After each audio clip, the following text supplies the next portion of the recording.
దేవేంద్రుడు ఐశ్వర్యాన్ని కోల్పోయాడు. కోల్పోయిన తరువాత తాను పడినటువంటి కష్టాలకి తానే పశ్చాత్తాపాన్ని పొంది తిరిగి మళ్ళీ లక్ష్మీదేవి యొక్క అనుగ్రహం పొందడానికి కావలసినటువంటి విధానాన్ని తెలుసుకోవడానికి చతుర్ముఖ బ్రహ్మగారిని ఆశ్రయించాడు. అనేక సందర్భాలలో అసలు శ్రీ మహావిష్ణువు దర్శనమివ్వరు, ఆయన వాక్కు వినపడుతుందంతే. ఈ సందర్భంలో ఆయన ఒక మాట చెప్పారు. పోగొట్టుకున్నటువంటి లక్ష్మిని తిరిగి పొందాలి అంటే క్షీరసాగర మథనం చెయ్యాలి. ఆ క్షీరసాగర మథనం చెయ్యాలి అంటే దానికి కొన్ని సంభారములు కావాలి. ఆ పాల సముద్రంలోకి పట్టుకెళ్ళి అనేకమైనటువంటి లతలు, ఓషధులు మొదలైనటువంటి వాటిని నింపాలి. తర్వాత మందర పర్వతాన్ని కవ్వంగా చేసుకోవాలి. వాసుకుని తీసుకొచ్చి తాడుగా చుట్టాలి. ఈ ప్రక్రియలో నేను మీకు సహాయపడతాను. ఈశ్వరుడు యొక్క సహాయం లేకుండా అసలు ఏ కార్యమూ నెరవేరదు. లక్ష్మీ కటాక్షం కావాలి అని కోరుకునేటటువంటి వ్యక్తి కేవలము తన యొక్క సమర్థత చేత తాను ఒక కార్యాన్ని చాలా కష్టపడి నిర్వహిస్తే ఫలితం వచ్చేస్తుంది అనేటటువంటి మాటకి సనాతన ధర్మంలో ప్రామాణికత లేదు. అందుకే సుందరకాండలో సీతమ్మ కూడా ఒక మాట చెప్తుంది.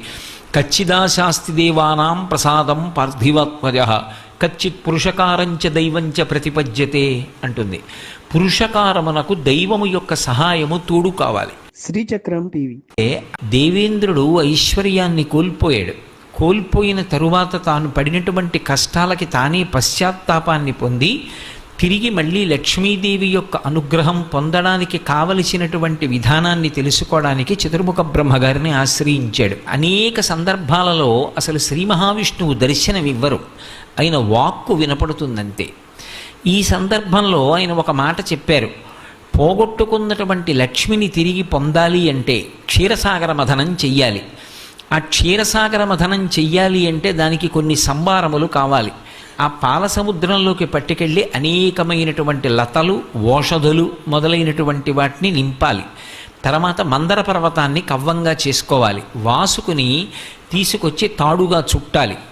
ఈ ప్రక్రియలో నేను మీకు సహాయపడతాను. ఈశ్వరుడు యొక్క సహాయం లేకుండా అసలు ఏ కార్యమూ నెరవేరదు. లక్ష్మీ కటాక్షం కావాలి అని కోరుకునేటటువంటి వ్యక్తి కేవలము తన యొక్క సమర్థత చేత తాను ఒక కార్యాన్ని చాలా కష్టపడి నిర్వహిస్తే ఫలితం వచ్చేస్తుంది అనేటటువంటి మాటకి సనాతన ధర్మంలో ప్రామాణికత లేదు.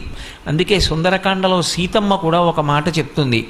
కచ్చిదాశాస్తి దేవానాం ప్రసాదం పార్థివత్వజ కచ్చిత్ పురుషకారంచ దైవంచ ప్రతిపద్యతే అంటుంది. పురుషకారమునకు దైవము యొక్క సహాయము తోడు కావాలి. శ్రీచక్రం టీవీ.